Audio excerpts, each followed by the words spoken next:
신약 성경 요한복음 1장 14절 말씀이 되겠습니다. 요한복음 1장 14절 142페이지입니다.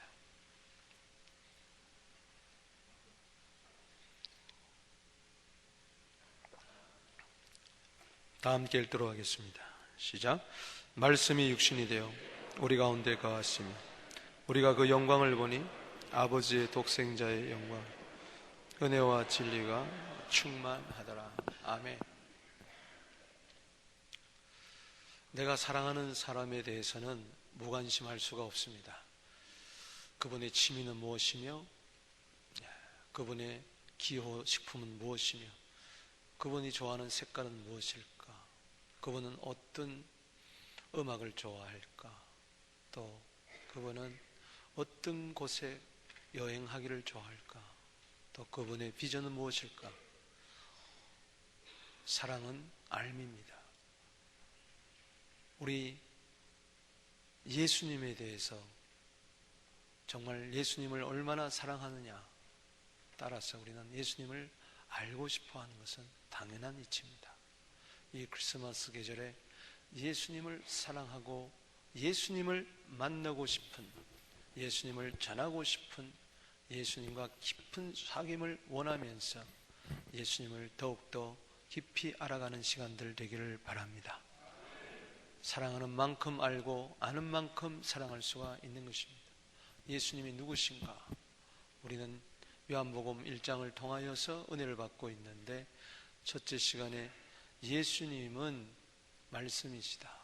1장 1절을 통해서 은혜를 받았습니다. 태초에 말씀이 계시니라. 이 말씀이 하나님과 함께 계시니 이 말씀은 곧 하나님이라. 태초에 예수님이 계시니라. 이 예수님이 하나님과 함께 계셨으니 이 예수님은 곧 하나님이시라. 하나님을 계시하고 드러내고 증거해 주시는 예수님 말씀이십니다. 둘째 주일에는 예수님이 누구신가? 예수님은 창조자고 생명이요 빛이시다. 요한복음 1장 2절에 태초에 말씀이 하나님과 함께 계셨는데, 3절에 만물이 그로 말미암아 지은 바 되었으니 그가 없이는 된 것이 없느니라. 창조자라는 것이죠. 4절에 그 안에 생명이 있었으니 생명 되시는 주님, 이 생명은 사람들의 빛이라. 빛이 어둠에 빛이 돼 어둠이 깨닫지 못하더라. 빛이라는 것이죠. 어둠은 절대 빛을 이길 수가 없습니다. 예수님은 창조자, 생명, 빛 되신 말씀입니다. 오늘 셋째 주일 이 크리스마스 계절에 예수님은 누구신가? 오늘 저는 1장 14절을 중심으로 해서 말씀이 육신이 되어 오신 예수라는 것입니다. 말씀이 육신이 되어, 인카네이션, 이것은 우리 기독교의 핵심 진리가 됩니다. 이것을 믿느냐 안 믿느냐에 따라서 사망이냐 생명이냐, 어둠이냐 빛이냐, 불행이냐 행복이냐, 지옥이냐 천국이냐 결정되는 순간입니다. 이 말씀을 받아들이느냐 거절하냐에 따라서 마귀의 자녀인가 하나님의 자녀인가, 마귀에게 속한 것인가 하나님에 속한 것인가가 구별이 됩니다. 태초부터 하나님과 함께 계셨던 근본 하나님과 동등하신 그 말씀이 육신이 되어 이 세상에 오신 것입니다. 말씀이 육체의 몸을 가지고, 여기 육신이라는 것은 헬라어로 사르크라고 했는데 살과 피를 가지고 있는 육체를 이야기하는 것입니다. 왜 말씀이 육신이 되어 오셨느냐? 여러분들이 예수님이 육체로 오신 것을 시인하느냐 부인하느냐, 여기서 구원이 결정이 됩니다. 요한일서 4장 2절 말씀에 보면은 하나님의 영은 이것으로 알지니 예수께서 육체로 오심을 시인하는 자마다 하나님께 속한 자요 그랬습니다. 그와 반면에 요한 2서 1장 7절에 보면은 예수께서 육체로 오신 것을 부인하는 자는 적그리스도니 그랬습니다. 야, 이게 너무 중요하구나. 내가 하나님의 영 성령을 받아서 하나님께 속한 자가 되고 있느냐, 아니면은 적그리스도가 지금 되고 있느냐. 이 판별법은 예수가 육체로 오신 것을 믿느냐 안 믿느냐, 시인하느냐 부인하느냐에 따라 달려있다는 것입니다. 물론 이것은 초대교회에 있었던 영지주의 가운데 한 분파가 예수님의 육체로 오심을 부인하고 예수님은 가연설이다, 그래서 십자가에 죽은 것도 실제적으로 몸을 죽은 것이 아니라는 그런 거짓 이단이지만은 이를 적용해 본다면은 이렇습니다. 이 가운데 혹시 예수님의 역사성을 부인한 사람은 없을 것입니다. 그거는 보바가 아닌 이상 예수님은 역사적인 인물인 줄로 믿습니다. 2000년 전에 33년 동안 팔레스타인 땅을 걸었던 유대인 한 청년인 것은 사실입니다만, 그래서 예수님이 육체로 오신 것을 나는 믿는다. 그런데 단순히 그렇게 쉬운 게 아닙니다. 예수님의 인성을 믿는다는 것은 예수님이 사람이라는 것을 믿느냐 안 믿느냐 그것이 아니라 예수님은 원래 하나님이셨고 하나님과 동등하신 분이셨는데 육신을 입고 오셨다는 것입니다. 이거를 믿으면은 하나님의 속한 자요, 믿지 않으면은 적그리스도라고 이야기했으니 얼마나 아이러니하냐. 오늘 교회 안에 적그리스도가 너무 많다는 것입니다. 안티 크리스찬들이 너무 많아요. 여러분, 기독교의 안티가 밖에 있는 것만 그런 줄 아세요? 교회를 비난하고 비방하는 것만이 적그리스도의 영을 가진 자가 아닙니다. 오늘 교회 안에서 고상하게 예배 드리면서 예배도 드리고 찬양도 하고 기도도 하고 심지어 헌금까지 드리면서도 적그리스도일 수가 있다는 이 매우 무서운 경고에 우리는 귀를 기울여야 되는 것입니다.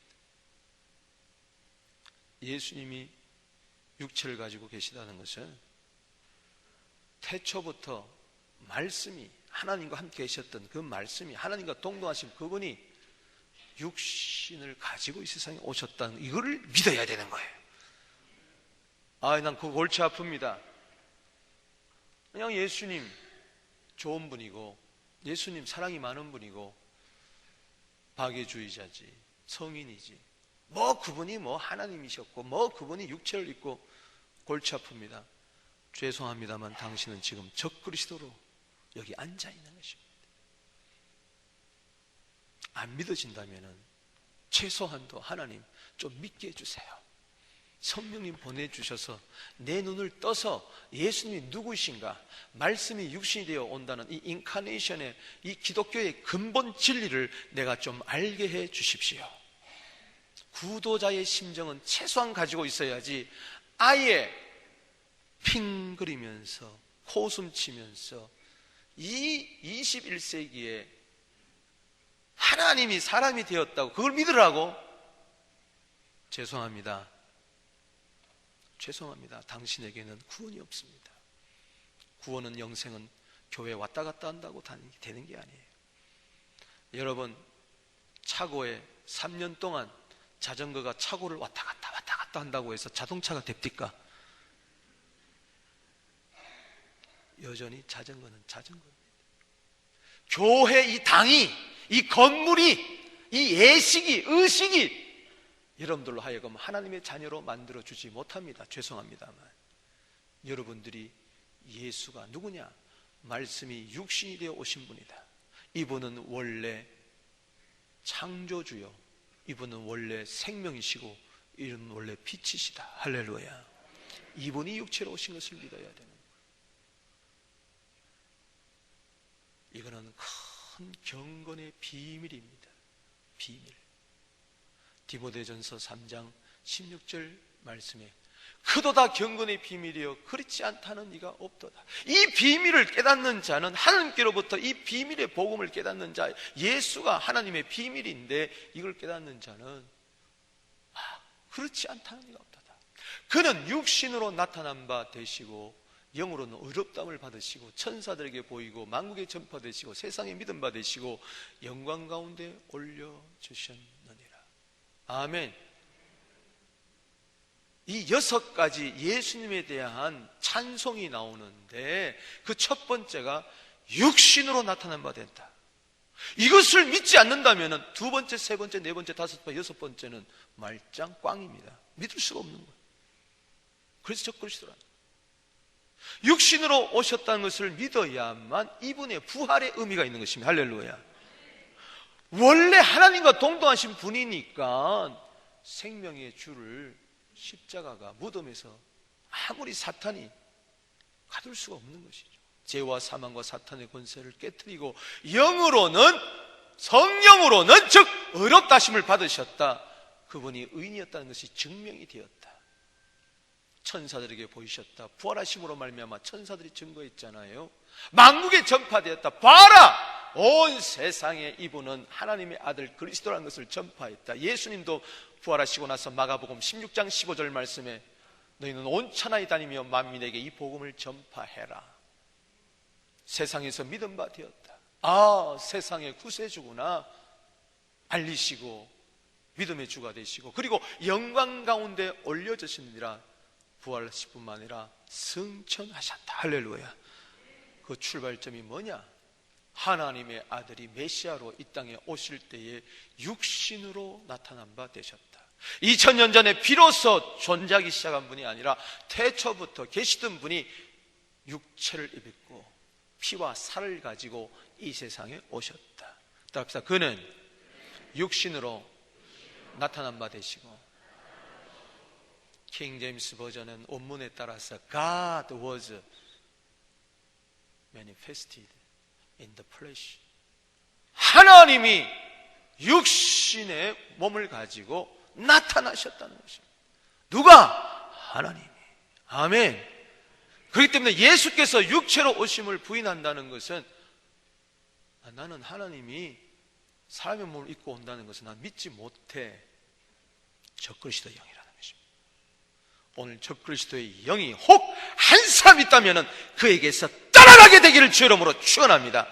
예수 그리스도의 이름으로 명하노니 말씀이 육신이 되어 오신 것을 믿지 못하게 하는 이 미혹의 영, 적그리스도의 영은 오늘 이 자리에서 떠나갈지어다. 믿지 말게 되기를 바랍니다. 왜 그토록 중요하냐? 왜 하나님의 육신의 몸을 입고 오셔야만 하느냐? 구원받을 대상이 육신을 입고 있기 때문에 그런 것입니다. 사람이 죄인이기 때문에 죄인을 속하기 위해서는 의인이 필요한데 의인이 이 세상에 아무도 없습니다. 첫사람 아담이 몸이 육체가 죄를 가지고 사탄에게 미혹되어서 범죄버렸기 때문에 하나님은 이 죄인을 구원해야 되는데 이 세상에 보니 의인이 없어. 로마서 3장 10절에 의인은 없나니 하나도 없다. 그럼 어떡합니까? 하나님이 사람의 몸을 입고 오시는 수밖에 없는 것입니다.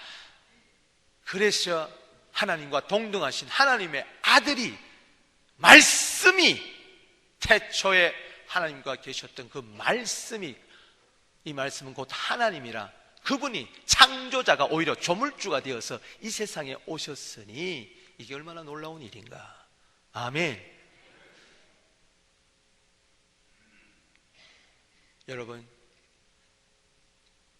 예수님은 육신을 가지고 오셨다는 것은 바로 살과 피를, 혈과 육을 가지고 오셨다는 것입니다. 왜 예수님이 십자가에 달려 돌아가시기 전날 밤에 최후의 만찬, 최초의 성찬식을 행하시면서 떡을 떼어주시면서 받아 먹어라. 이것은 너희를 위한 내 몸이다. 내 살이다. 살이다. 왜 포도주 잔을 부어주시면서 받아 마셔라. 이것은 너희를 위한, 너희 죄를 사하기 위한 내 피다. 언약의 피다. 왜 그랬을까요? 인간이 피와 살을 가졌기 때문에, 육체를 가졌기 때문에, 육체를 구원하기 위해서는 죄의 피, 죄의 살을 갖고 있는 이 죄덩어리를 구원하기 위해서는 깨끗한 피, 깨끗한 살을 먹고 마셔야 되기 때문에, 할렐루야. 대속의 피, 대속의 살이 필요한데 이 인간 가운데는 없으니 하늘에서 오실 수밖에 없었다는 것입니다. 아멘이십니까? 요한복음 6장 53절 55절까지 읽어보세요. 인자의 피를 마시지 아니하고 인자의 살을 먹지 아니하면 그 사람 속에는 영생이 없느니라. 내 살은 참된 양식이요 내 피는 참된 음료로라. 유대인들은 어렵도다. 요한복음 6장 66절에 어렵도다. 그리고 다 떠나가 버리고 말았어요. 아, 예수님은 좋으신 분이다. 예수님은 훌륭하신 분이다. 아, 예수님은 치료자다. 아, 예수님은 이웃의 친구다. 그러면요 다 달려오지만은 피, 살 이야기하면은 어렵다 하고 떠나버립니다. 하나님이 사람이 되었다고 난 못 믿겠다 떠나버리고 맙니다. 히브리서 2장 14절 15절에 뭐라 그랬나요? 우리 자녀들이 하나님의 구원을 받은 우리 하나님의 자녀들이 혈육에 속했기 때문에 그도 또한 한 모양으로 혈과 육을 함께 지니심은, 할렐루야. 왜 말씀 육신에 오죠? 구원받을 우리들이 혈과 육을 가졌기 때문에 그도 혈과 육을 가졌다. 플래시 앤 블러드. 그래서 살을 주시고 피를 주시기 위해서, 할렐루야. 그래서 죽기 위해서는 몸이 있어야 죽죠. 몸이 없는데 어떻게 죽어요? 십자가의 죽음을 통해서 죽음의 세력 잡은 자 마귀를 없이 하시며, 할렐루야. 그렇기 때문에 예수님이 육체로 오신 것을 부인하는 것은 이 마귀입니다. 왜? 그걸 믿기만 하면은 마귀가 멸해지기 때문에. 요한일서 3장 8절에 하나님이 아들이 나타난 것은 마귀의 일을 멸하려 하심이라. 마귀가 제일 싫어하는 거, 귀신이 제일 싫어하는 거, 말씀이 육신에 온 것을 제일 싫어하는 것입니다. 왜? 그거 믿으면 구원을 얻기 때문에. 15절에 죽기를 무사함으로 한평생 매어 종노하는 모든 자들을 놓아주려 하십니다. 오늘 말씀이 육신이 되어 그 영원한 분이 제한된 몸을 가지고 오셔서 피곤해 하시고, 그리고 먹으시고 마시시고 주무시고 채찍질 당하시고 침뱉음을 당하시고 찌르니 피가 나오고 때리니 아프고, 그런데 이 모든 것으로 이사야 53장 5절에 그가 찔림은 우리의 허물을 인하며 그가 상함은 우리의 죄악을 인함이라. 그가 징계를 받음으로 평안을 누리고 그가 채찍에 맞음으로 우리가 나음을 입었노라. 말씀이 육신이 되어 오신 이유는 찔리고 상하고 징계받고 채찍질 당해서 우리들의 영과 혼과 몸을 온전히 구원하기 위해서 오신 줄로 믿으시기를 바라는 것입니다. 이 진리, 이 크리스마스 계절에 여러분 삶 속에 녹아들어 주 예수 그리스도의 충만한 은혜가 넘쳐나게 되기를 바랍니다. 말씀이 육신이 되어 오신 그리스도, 육체가 되어 오신 그리스도, 그래서 나에게 살과 피를 주러 오신 그리스도, 떡과 포도주를 주러 오신 그리스도. 오늘 3부 예배 때 끝나고 나서 다 떡을 먹게 되기를 바랍니다. 오늘 누가 대접했는지 모르지만은 참 오늘은 지혜와 계시형이 있는 분이야.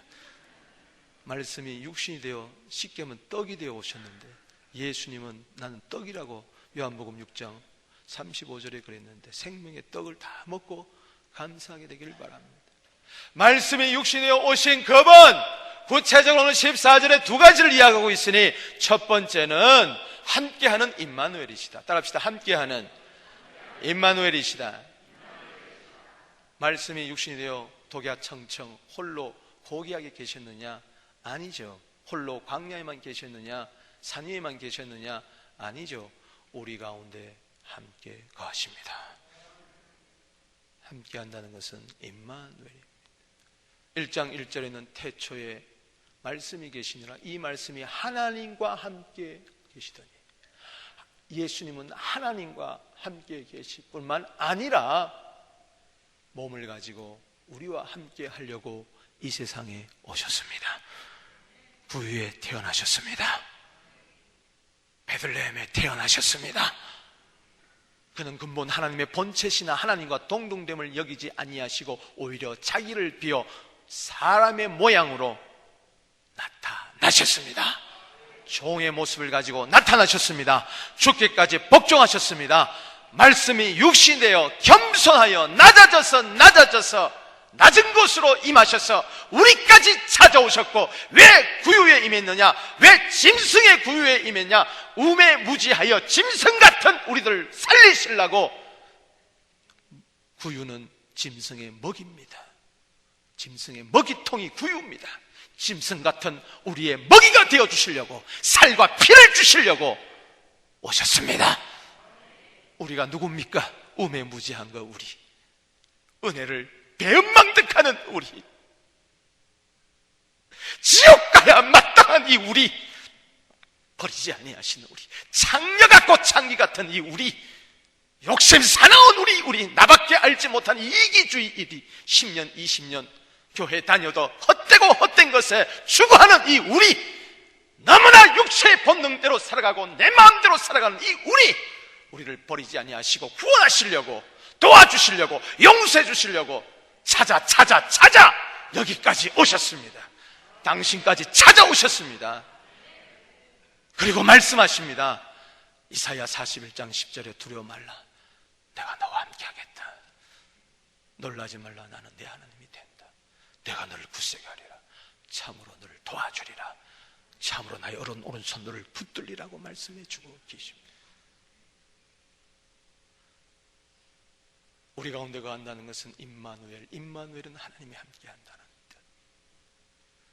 예수님을 바라볼 때 하나님이 나와 함께 한다는 것을 믿으십니까? 그분은 하나님과 동등하신 분이기 때문에. 예수님 오시기 전 700년 전 이사야는 7장 14절에 이렇게 예언을 합니다. 메시아의 징조를 이제 나타나는데, 보라, 처녀가 잉태하여 아들을 낳을 것이요 그 이름을 임마누엘이라 하리라. 야, 이사야는 벌써 그 옛날에, 벌써 기원전 700년 전에 예언을 했어요. 처녀가 잉태한다. 말이라도 되는 이야기입니까? 그래서 아들을 낳는데 그 이름을 임마누엘이라 하라. 이거는 말씀이 육신이 온 사건을 구체적으로 설명해 주고 있는 것입니다. 그래서 구원자는 반드시 처녀로 말미암아 나온 사람이어야 되는데, 이 세상에 처녀로 말미암아 태어난 사람은 아무도 없으니, 그런데 성경에 보니까 나오더라. 그분이 누구냐? 예수다. 말씀이 육신이 되어 오신 분, 태초부터 계셨던 그분. 보세요. 요셉과 마리아라는 총각 처녀가 사랑을 해서 우리 평생 함께 합시다 하고 약혼을 했어요. 결혼 날짜를 받아 놨는데 아직 잠을 자지 않고 동침하지 않았는데 약혼녀 배가 점점 불러오는 거예요. 율법에 의하면은 현장에서 가늠한 여인은 돌로 쳐 죽여야 되는데, 이 처녀가 배가 불러오니 돌로 쳐 죽여야 되는 거예요. 율법의 돌. 요셉은 의로운 사람이라 가만히 끊고자 했어요. 고민하고 있을 때 가브리엘 천사가 꿈속에 나타나서 현몽하여 주고 계시하여 줍니다. 요셉, 마리아 데려오기를 무서워하지 말라. 그에게 잉태된 것은 성령으로 된 것이니. 답시다. 성령으로 된 것이니. 아, 처녀가 잉태하는 것이 바로 성령으로 말미암아 되는 것이구나. 아들을 낳으려니 이름을 예수하라.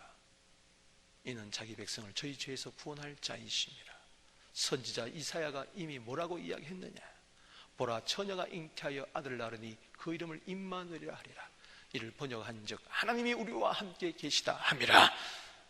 마태복음 1장 23절이 바로 이사야 7장 14절이 응했다고 천사가 이야기하고 있으니, 이 말씀을 믿으십니까? 아멘. 말씀이 육신이 온 것을 믿으십니까? 그분은 우리와 함께하기 위해서, 임마누엘 되시기 위해서 오셨습니다. 이 크리스마스의 계절에 예수님은 특별히 가난한 자와 함께 하십니다. 마음이 슬픈 자와 함께 하십니다. 외로운 자와 함께 하십니다. 억울한 자와 함께 하십니다. 답답한 자와 함께 하십니다. 바로 당신과 함께 하십니다. 나와 함께 하십니다. 이 은혜를 깨달았습니까? 그렇다면 나도 이 성탄의 계절에 불우한 자와 함께 하는 거예요. 이웃과 함께 하는 거예요. 병든 자와 함께 하는 거예요. 기도해 주는 거예요. 주머니를 틀어서 그분이 말씀이 육신이 되어 낮고 낮은 이 땅에 오셔서 나에게 살을 찢어주시고 먹으라 그러고 피를 쏟으면서 받아 마시라고 했으니 나도 살과 피와 같은 가장 고귀한 이 생명을 이웃을 위하여, 세상을 위하여, 주님을 위하여 드리게 하여 주시옵소서. 그겁니다. 그거예요. 임마누엘의 은혜죠. 그분이 얼마나 놀라운 분인데, 그냥 육체를 가진 사람이 아니라 하나님이요 사람이십니다. 마태복음 28장 20절 말씀에 볼지어다 내가 세상 끝날까지 너희와 항상 함께 있으리라. 그렇다면 나도 에녹처럼 창세기 5장 24절 말씀처럼 나도 평생에 하나님과 함께 동행하다가, 주님과 함께 동행하다가 들림받는 여러분 되시기를 주님으로 축원합니다. 주님이 나와 함께 하시니 나도 주님과 함께 하리라. 할렐루야. 이 크리스마스 계절에 주님과 함께하는 은혜 맛보게 되기를 바랍니다. 그래서 우리 모두 주님 안에서 함께하는 은혜가 있게 되기를 주 이름으로 축원하는 것입니다. 제가 좋아하는 찬송이 있습니다. 대학교 때 한창 유행하던 찬송입니다. 별빛 속에 빛나는 주님. 할렐루야. 끝에 가서 이렇게 끝납니다. 나와 함께 하시는 주님, 나의 곁에 계시는 주님, 나를 사랑하시는 주님, 모든 것 되시네. 아멘. 다 같이 불러보겠습니다. 시작. 나와 함께 하시는 주님, 나의 곁에 계시는 주님, 나를 사랑하시는 주님, 모든 것 되시네.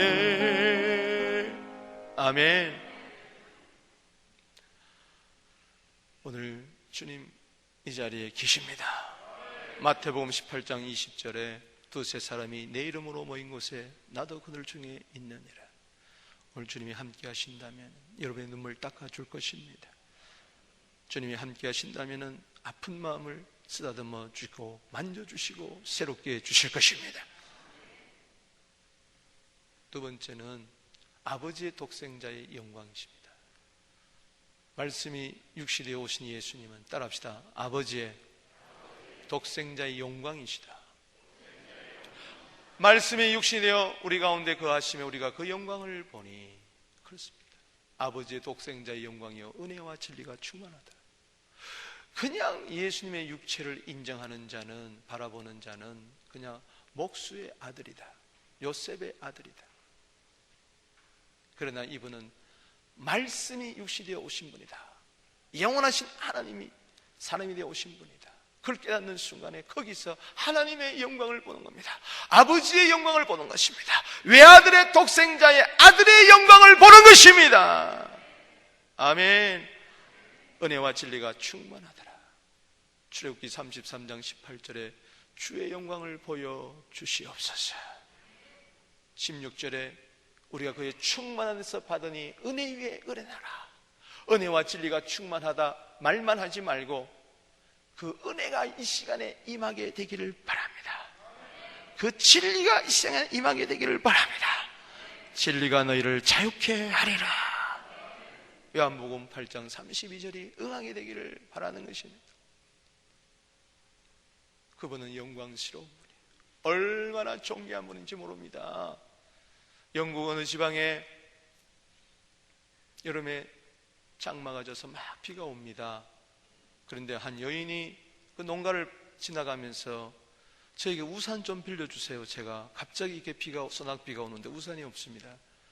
그래서 이 농민이 귀찮아서 집안을 뒤지면서 좋은 우산은 놔두고 가장 찢어진 우산, 보잘것없는 우산, 살이 다 끊어진 우산, 줘도 전혀 아깝지 않는, 전혀 나에게 해가 되지 않는 그런 우산을 하나 턱 건네줬어요.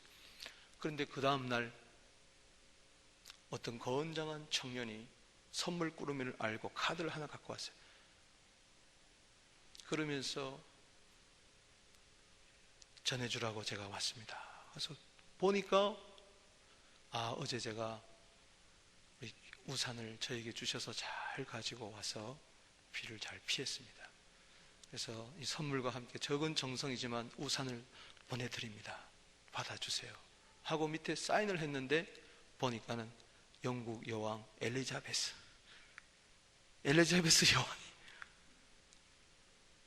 아이고, 어제 나한테 우산을 달라고 한 이분이 엘리자베스 여왕이었다면 방에 모셔다 드리고 차도 한 잔 드리고, 찢어진 우산이 아니라 빨간 우산, 노란 우산 주실 텐데, 빨간 우산, 노란 우산, 찢어진 우산, 좁다란 골목길에 우산 세 개가 이마를 마주대며 걸어갑니다. 띵동. 예. 저는 어릴 때 비애를 느꼈어요. 인생의 험함을 그때부터 느꼈어요. 왜 누구는 빨간 우산, 노란 우산인데 누구는 왜 찢어진 우산이냐. 그런데 함께 할 수밖에 없는 좁다란 인생 골목길을 걸어가는 새 우산. 내가 별 이야기를 다 하네.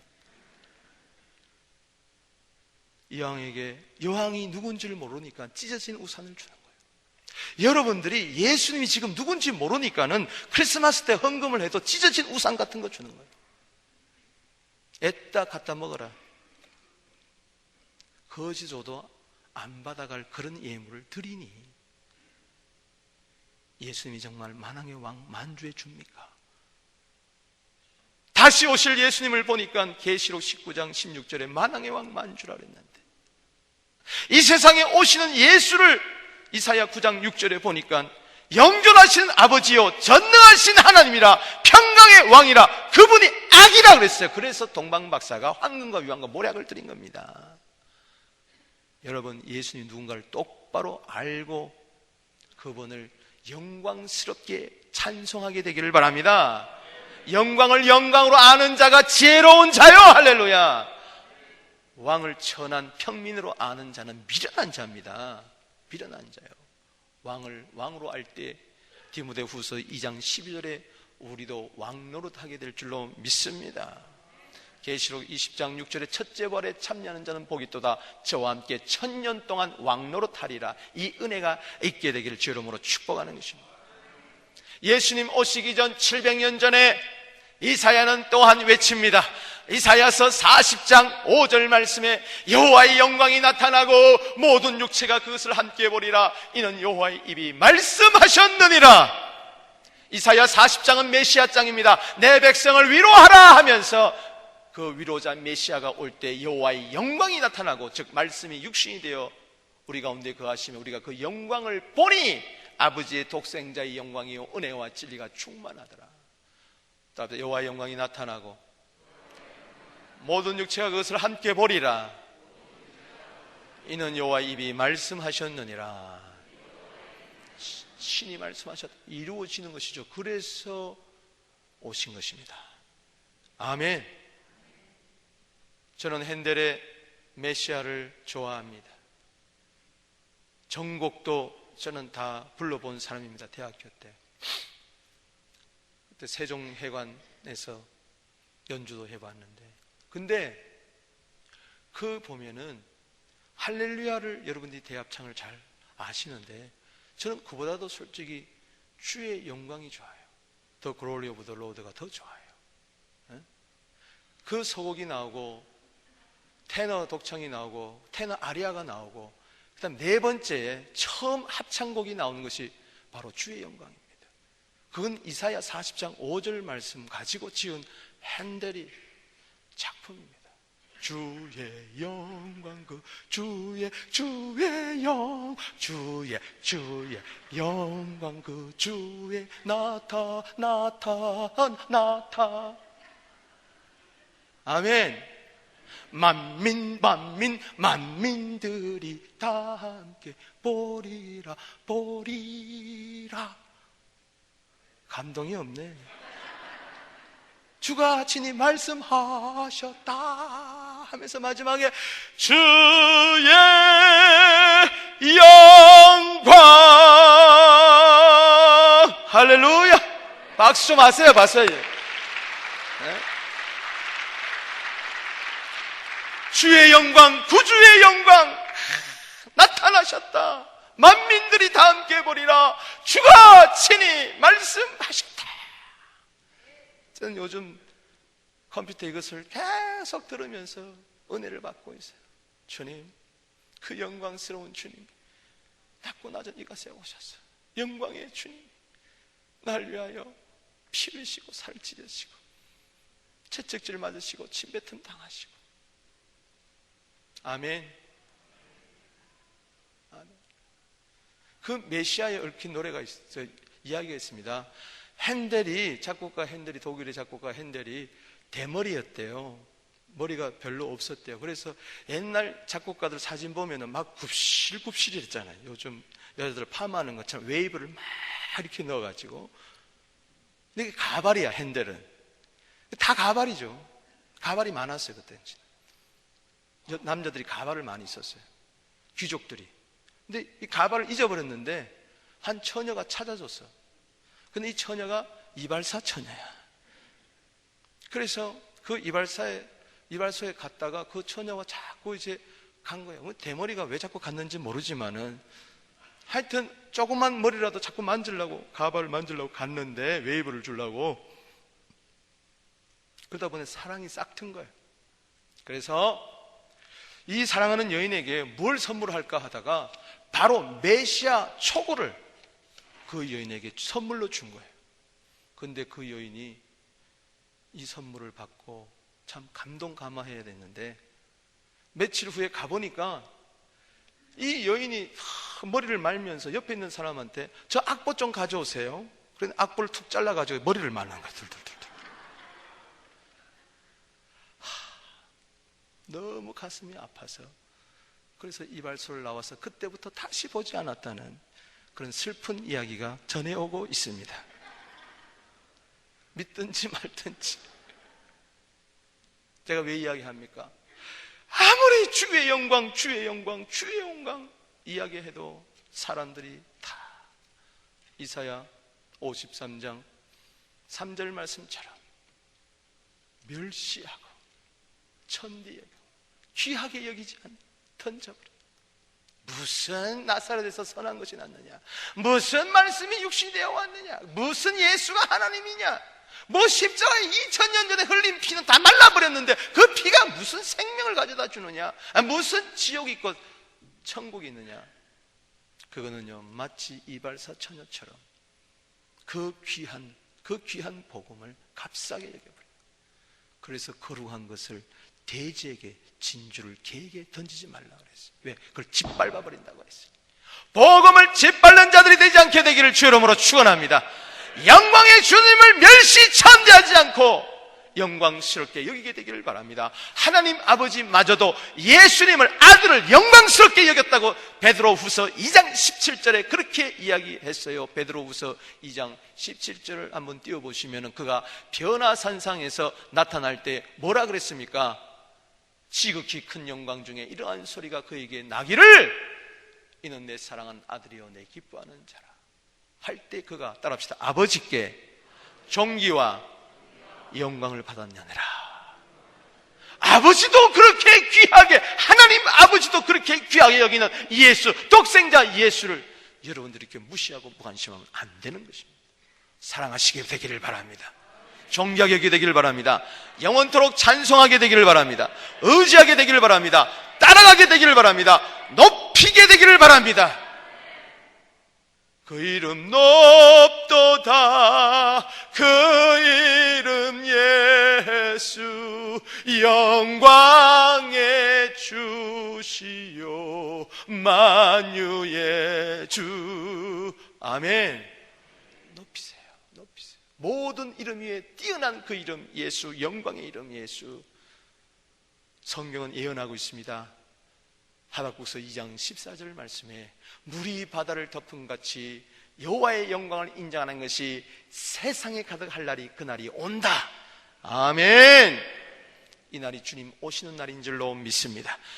때문에 우리는 영광의 주님을 안다면은 이 여호와의 영광, 예수님의 영광을, 아들의 영광을 인정하는 그날이 올 때까지 복음을 전해야 될 줄로 믿습니다. 여기에 크리스마스의 참된 의미와 목적이 있는 것이죠. 그래서 나지의 집사님은 이 크리스마스 계절에 요르단으로 가는 것이고, 우리 고노용 학생은 이 크리스마스 계절에 23일에 터키로 떠나는 것이고, 할렐루야, 모든 분들이 나가는 것입니다. 그렇기 때문에 크리스마스에 선교하는 것 이상 좋은 게 없는 거죠. 말씀을 맺습니다. 말씀의 육신에 오신 예수, 함께하는 임마누엘, 아버지의 독생자의 영광, 그분 이 자리에 함께하고 계십니다. 쓰레기 같은 내 인생을 영광스럽게 바꿔주실 분이십니다. 그분을 높이십시다. 그분을 증거하십시다. 우리 다 함께 기도하겠습니다.